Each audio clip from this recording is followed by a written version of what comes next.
The princess, who spent her life in the relentless glare of the public eye, died in a speeding car in Paris, apparently trying to evade pursuing photographers.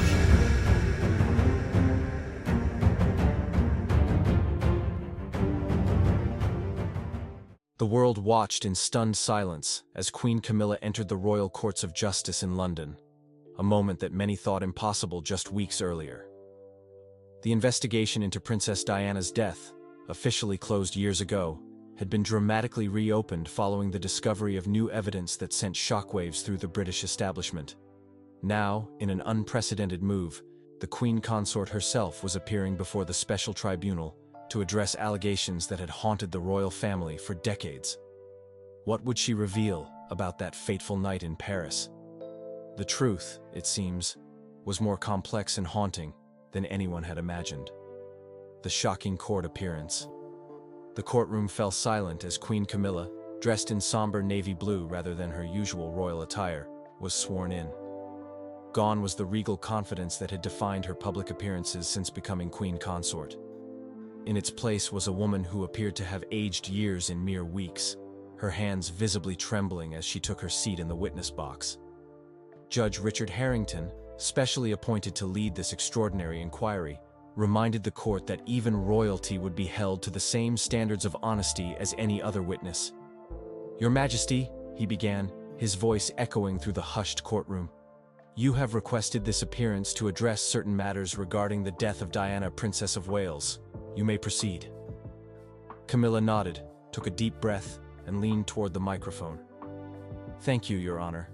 I appear before this court today not as Queen Consort, but as Camilla Parker Bowles, the woman I was in August 1997. I am here to acknowledge my role in the events surrounding Diana's death, and to offer an apology that I know comes far too late." The gallery erupted in gasps and murmurs, forcing the judge to call for order.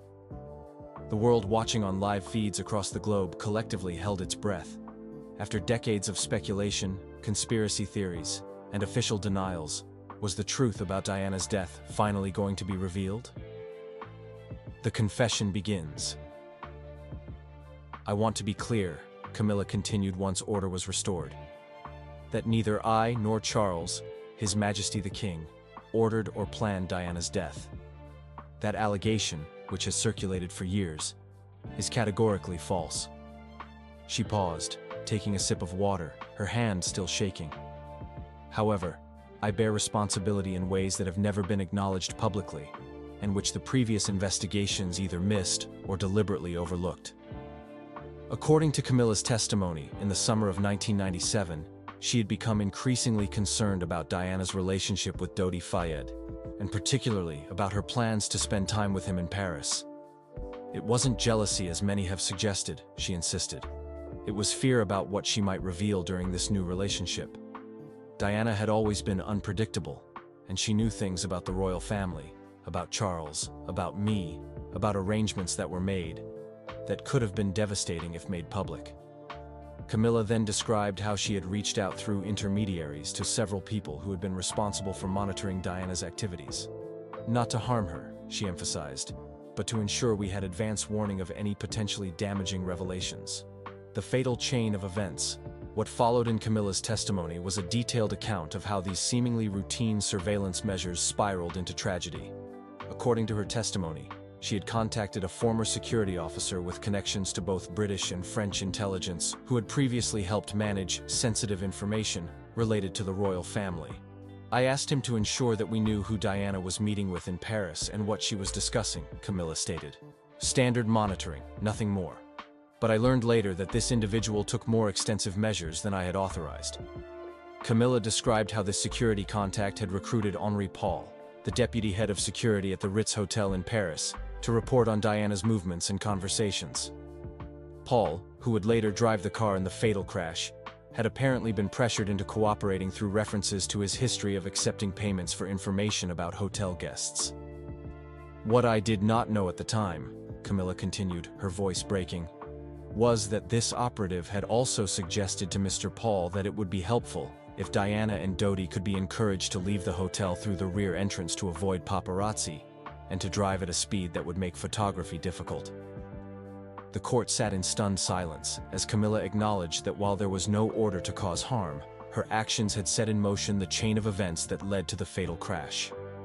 The instruction to Henri Paul to drive quickly while the paparazzi followed was a terrible miscalculation by people acting indirectly on my behalf. Miscalculation that had devastating consequences. The cover-up. Perhaps even more shocking than the revelation about the events leading to the crash was Camilla's detailed account of the cover-up that followed. According to her testimony, when news of Diana's accident reached London, her first call was not to Charles as had always been believed, but to this same security operative. I needed to know exactly what had happened and how directly it could be traced back to my inquiries, she admitted. What I learned horrified me. This wasn't supposed to happen. No one was supposed to be hurt. It was meant to be nothing more than monitoring, perhaps some subtle discouragement of her relationship with Dodi. Camilla described how within hours of the crash, a small team of officials had begun working to ensure that any connection between royal concerns about Diana and the accident would be eliminated from the official investigation. Certain files were removed from circulation. Certain witnesses were encouraged to adjust their recollections. The French investigation was subtly directed toward focusing exclusively on the paparazzi and the driver's blood alcohol level. She acknowledged that when traces of antidepressants and other substances were found in Henri Paul's system, this became the perfect explanation. One that diverted attention from any other factors that might have influenced his driving that night. I told myself it was necessary, Camilla said quietly. I told myself it was protecting the monarchy, protecting Charles, protecting the boys. But the truth is, I was protecting myself from having to face what my actions had inadvertently caused. The decades of silence. As her testimony continued, Camilla addressed the question that hung over the proceedings. Why come forward now, after decades of silence? For years, I believed the lie we had constructed, she explained. That Diana's death was simply a tragic accident caused by a drunk driver and aggressive photographers. I compartmentalized my role, minimized it in my own mind, told myself that my inquiries had been reasonable, and that the outcome was not my responsibility. According to Camilla, this carefully maintained psychological distance began to crumble following Queen Elizabeth's death and Charles's accession to the throne. Becoming Queen Consort forced me to confront the path that had led me there, she said. The weight of the crown makes it impossible to carry the weight of this lie any longer. She revealed that the final breaking point came when Prince William's children, particularly Charlotte, began asking questions about the grandmother they had never known. When William told me that Charlotte had asked him if the stories about Granny Camilla being involved in Diana's death were true, and I saw the pain in his eyes as he related this, I knew the time for truth had come. Camilla acknowledged that her confession was not entirely voluntary. According to her testimony, new evidence had recently emerged through a deathbed confession from the security operative she had employed, who had documented his actions as a form of insurance. These documents had made their way to the public prosecutor's office, prompting the reopening of the investigation. I could have continued to deny, she admitted, but the evidence would have emerged regardless, and I could not bear the thought of William and Harry learning the truth from court records, rather than hearing it from me directly. The apology.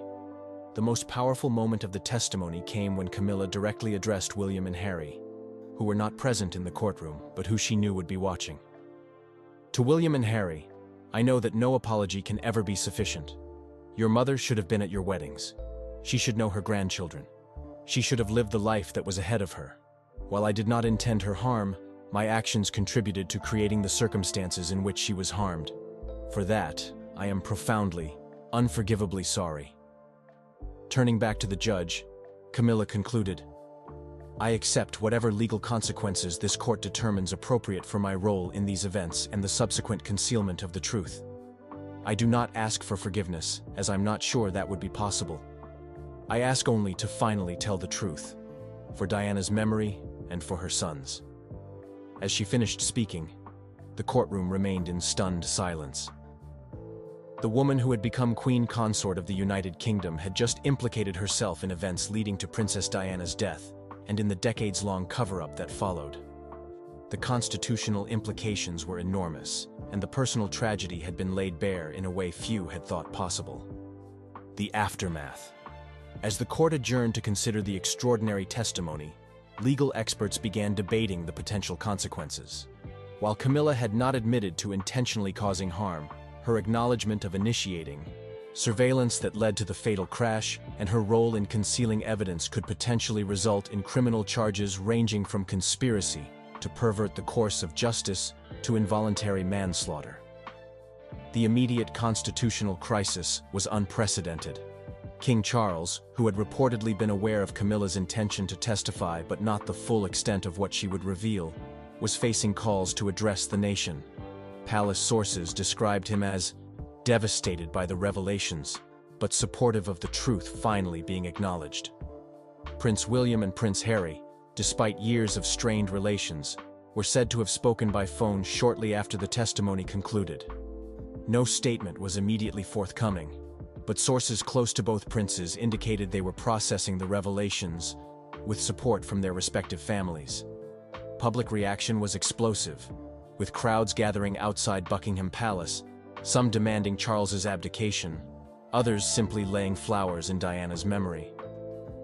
The testimony had reopened wounds that had never fully healed in the British psyche, where Diana remained the people's princess even decades after her death. For Queen Camilla, the future remained uncertain as she left the courtroom under heavy security, no longer wearing the mantle of royalty with confidence, but instead bearing the weight of a truth that had taken 28 years to acknowledge.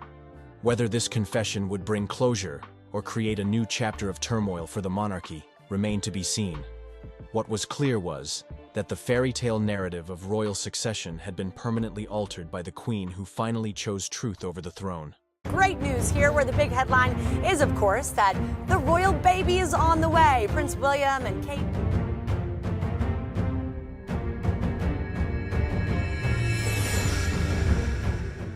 Big news just came out about Kate Middleton and Prince William, something huge that no one saw coming. For weeks, people have been wondering what's really going on, and now the truth is finally out. This isn't just any announcement, it could change everything for the royal family in a way no one expected. The palace has been quiet for a while, but now the silence is broken. What did they say? Why does it matter so much? And what happens next? Every detail of this shocking news is unfolding right now, and it's something the whole world is watching closely. The announcement revealed. Just a little while ago, the world heard some huge news from Prince William and Kate Middleton. The royal couple shared that they are expecting their fourth child. Yes, you heard that right. The Prince and Princess of Wales are going to be parents again. This surprise announcement has taken everyone by storm, and people everywhere are already celebrating. The announcement came through an official statement from Kensington Palace, which was also shared on their social media pages. The post read, "The Prince and Princess of Wales are delighted to share that they are expecting their fourth child. Both mother and baby are doing well. The family is grateful for the kind wishes from everyone." The palace also confirmed that Kate is in the early stages of her pregnancy and is resting at home with her family.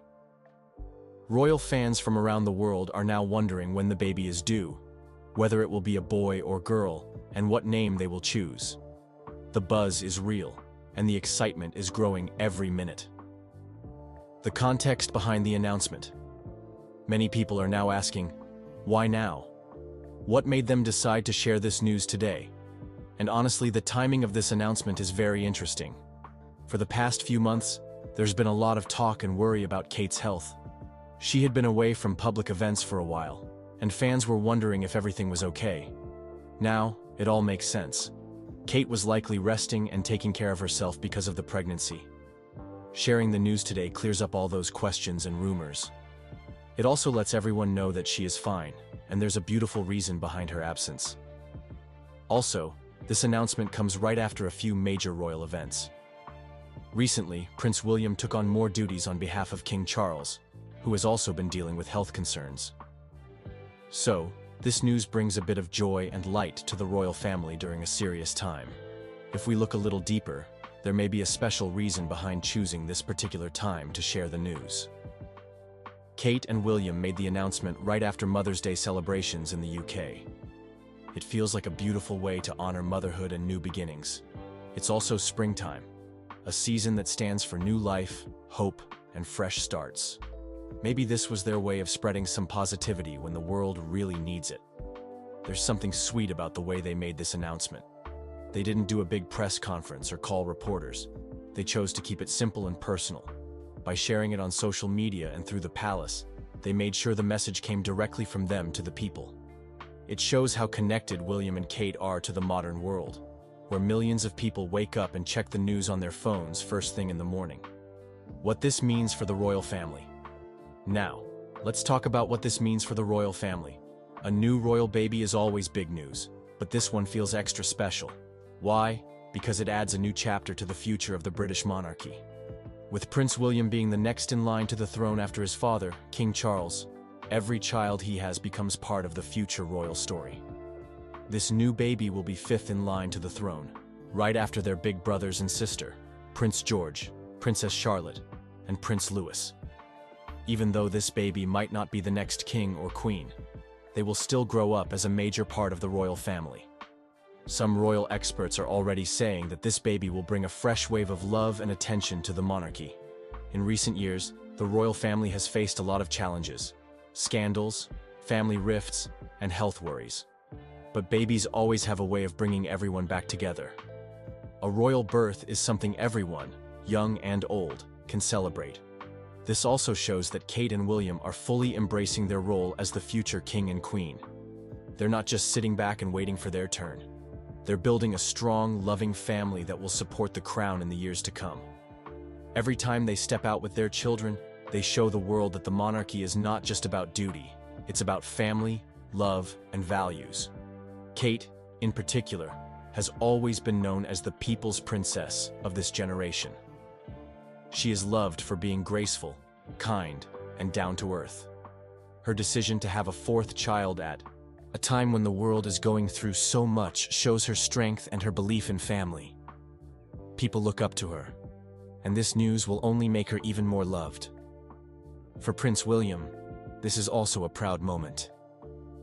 He has often spoken about how important his family is to him.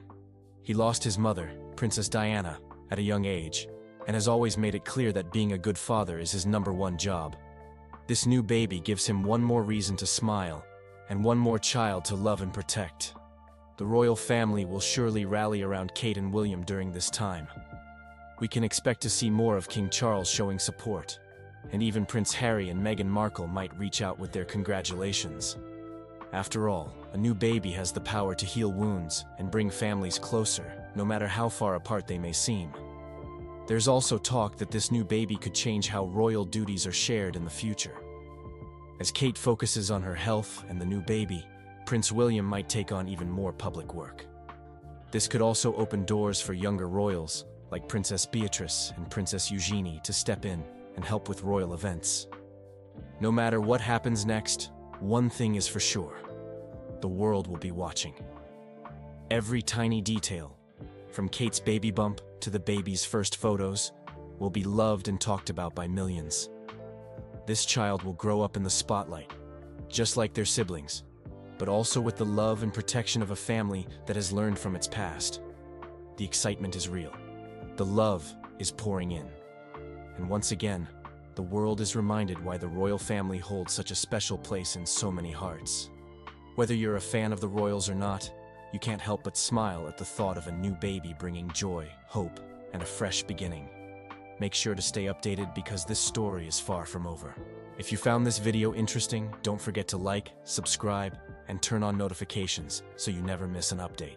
More big news could be coming soon, and you won't want to be the last to know.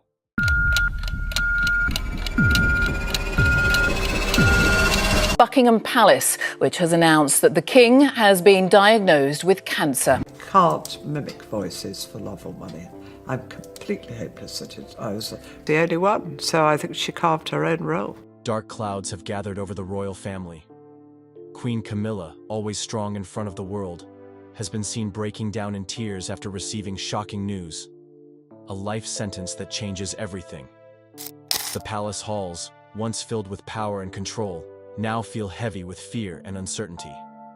At the same time, another heartbreaking update shakes the kingdom. King Charles, already fighting a tough battle with cancer, faces a new twist in his health that no one saw coming. The weight of it all is too much to bear, and the royal family is struggling to hold things together. What led to this moment? What does this mean for the future of the monarchy? The truth behind these shocking events is more heartbreaking than anyone could have imagined. Queen Camilla's alleged life sentence. The phrase life sentence is usually something we hear in courtrooms. It's a punishment for serious crimes, something that keeps people behind bars forever. So, when people say Queen Camilla has been given a life sentence, what does that actually mean? The truth is, Camilla is not in any legal trouble. She has not been sent to prison. Instead, this so-called sentence seems to be a metaphor. Many believe that Camilla is now trapped in a role she never truly wanted, facing endless criticism and public scrutiny. She has stepped into a position that comes with huge responsibilities, and it's weighing heavily on her. The rumors started spreading on social media and in tabloid newspapers. Some headlines made it sound like she was facing actual jail time. Others exaggerated her emotional state, claiming she was in tears and unable to handle the pressure. But where did this all come from? It seems that many of these stories were fueled by the ongoing debates about her place in the royal family. Some people still see her as the other woman from the past. Even though years have passed since Princess Diana's tragic death, the shadow of that history still lingers. Some tabloids thrive on this controversy, pushing dramatic headlines to attract attention. So, is Queen Camilla really serving a life sentence? Not in a legal sense, but emotionally, she might feel like she is stuck in a role that comes with endless criticism and expectations. Why Queen Camilla might be struggling emotionally. Camilla's journey into the royal family has never been smooth. From the very beginning, she was labeled as the woman who came between Prince Charles and Princess Diana. The world loved Diana. She was the people's princess, known for her kindness and warmth. So, when Charles's affair with Camilla became public, it was like a betrayal to many. Even after Diana's passing, Camilla was seen as a controversial figure. When she finally married Charles in 2005, many people still refused to accept her. And now, as queen consort, the pressure has only increased. Public perception of Camilla remains divided. Some have warmed up to her over the years, seeing her as a dedicated wife to Charles. But others still view her with suspicion. The comparison to Diana never goes away, and that can be emotionally draining. Imagine stepping into a role where millions of people constantly judge you, compare you, and question your worth. That's the reality Camilla faces every day. And then, there's the pressure within the royal family itself. Prince William and Prince Harry were deeply affected by their mother's story. While William has remained mostly respectful towards Camilla, Harry has been more outspoken. In his book Spare, Harry made it clear that he saw Camilla as someone who played the long game to secure her place in the royal family. These tensions, whether spoken or unspoken, add to the emotional burden Camilla carries. Now, with King Charles battling cancer, things have become even more complicated. She is expected to be strong, supportive, and ready to step up in his absence. But behind the scenes, she may be struggling with the weight of it all. Camilla's role in the monarchy becoming queen consort was never part of Camilla's original plan. When she married Charles, there were talks that she would only be called princess consort out of respect for Diana's legacy. But over time, Charles made it clear that he wanted Camilla to have full recognition as his queen. When Queen Elizabeth passed away in 2022, Camilla officially stepped into the role. But with that title came massive responsibilities. She is now expected to support the king, attend royal events, and uphold the image of the monarchy. Her transition from Duchess of Cornwall to queen consort was not an easy one. People still criticized her, questioned her worth, and compared her to Diana. She had to work extra hard to prove herself. Even now, she faces backlash whenever she makes a public appearance. Some believe she is undeserving of the title, while others feel she has earned her place.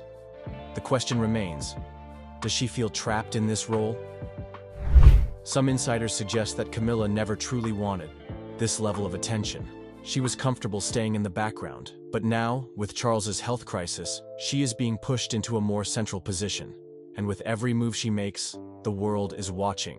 King Charles's cancer update. Just when the world was adjusting to the idea of Charles as king, shocking news came out. He had been diagnosed with cancer. The announcement was made by Buckingham Palace, but they did not reveal what type of cancer he has. All they confirmed was that it is not prostate cancer. The news left many people concerned. Charles is in his mid-70s, and health issues at this stage can be serious. He has already started treatment, but the palace has kept many details private. Medical experts have weighed in, saying that early detection is key, but without more information, it's hard to predict his recovery. The big question now is, how is the royal family handling this? How the royal family is reacting? Camilla has been by Charles's side, attending to royal duties while also supporting him behind closed doors. Some reports suggest that she has been under immense stress, trying to balance everything at once. Prince William has stepped up in his father's absence. As the next in line for the throne, he has taken on more responsibilities. His focus is not just on his father's health, but also on keeping the monarchy stable. And what about Prince Harry? His reaction has been one of the biggest talking points. After years of tension with the royal family, he made a quick trip to the UK after hearing about his father's condition. But the visit was short, and there was no sign of deep reconciliation. Many wonder if this crisis will bring the family closer, or if the distance will remain. The future of the monarchy, amidst health concerns.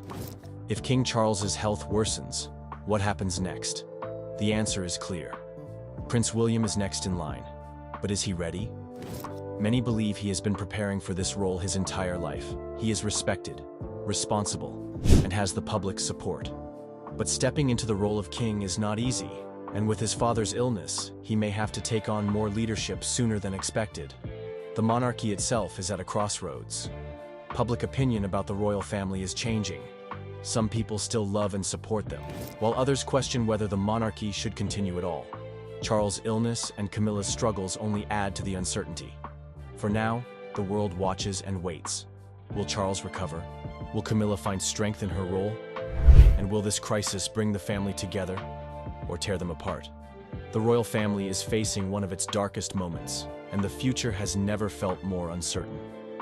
With Queen Camilla in tears and King Charles's health hanging in the balance, the world is left wondering, what happens next? As more details unfold, this story is far from over. Stay tuned for the latest updates, and don't forget to like, share, and subscribe, so you never miss a breaking royal update. Thanks for watching, and we'll see you in the next one. The presenters on every news channel were saying injured but expected to make a full recovery, and I have no idea why, but it made me so angry.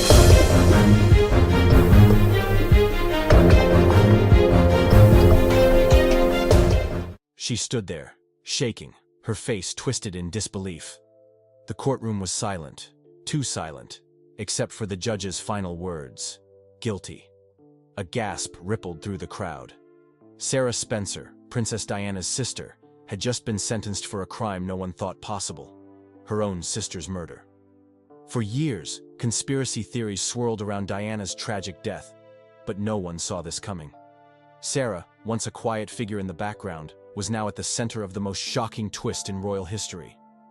And when the verdict hit, she lost it. Screaming, thrashing, complete chaos. What really happened behind those palace doors? How did Diana's own sister end up here? And most importantly, was justice truly served? Diana's relationship with her sister. Most people know Princess Diana as the sweet, kind-hearted princess who captured millions of hearts. But very few know the messy, complicated story she shared with her own sister. Yes, behind all the glitz and glamour of royal life, there was a hidden rivalry brewing between Diana and her older sister, Lady Sarah Spencer. What many people don't know is that before Diana ever met Prince Charles, Sarah dated him first. Shocking, right? It's hard to imagine, but there was a time when it was Sarah, not Diana, who was close to becoming a princess.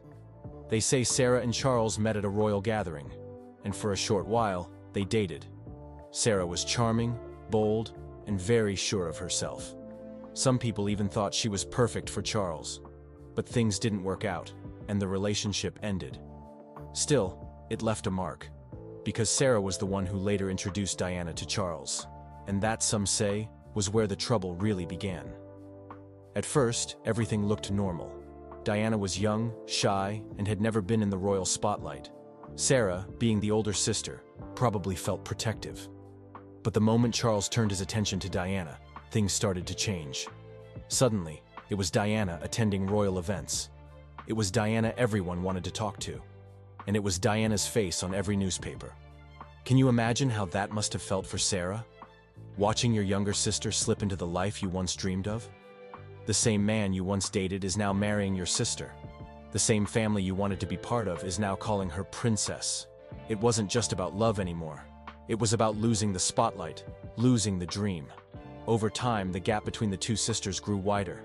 There were fewer public appearances together, fewer family photos. People close to the family started whispering about jealousy, fights, and cold stares at private gatherings. Some even claimed that Sarah always felt like Diana stole the royal life that was supposed to be hers. Years went by, but that bitterness never really left. Every time Diana smiled for the cameras, every time she was praised for being the people's princess, Sarah's anger grew. Maybe she tried to hide it. Maybe she played along in front of the cameras. But inside, there was a storm brewing, and nobody, absolutely nobody, saw what was coming next. The shocking arrest. A twist. No one could believe it all started with a piece of breaking news that felt almost too crazy to be true. One quiet morning, the world woke up to headlines that left everyone speechless. Diana's sister arrested for involvement in Princess's death. Cameras rushed to Lady Sarah's estate. Helicopters flew overhead. Reporters screamed questions from the gates. And there she was, Lady Sarah, being walked out by police officers, handcuffed, her face cold and expressionless. No one could believe it. After so many years, after all the rumors and theories about Diana's death, it came back to her own family, her own sister. The same person who once shared toys and secrets was now accused of something so dark, so cruel. It was beyond imagination. People asked, why now? What changed after all these years? And then the truth slowly started coming out. Turns out a new investigation had been quietly happening behind the scenes. Technology that didn't exist back in the 90s was now being used to go over every detail of Diana's death. Old phone records were pulled. Witnesses who stayed silent for years finally came forward. One even claimed they heard Sarah making threats about Diana long before the tragic car crash. But what truly shocked everyone was the discovery of secret phone recordings. In one call, Sarah was heard saying things like, "She doesn't deserve that crown. It was supposed to be me." Another recording captured her talking to a mysterious man, hinting at a plan to end this once and for all. It became clear that Sarah wasn't just jealous.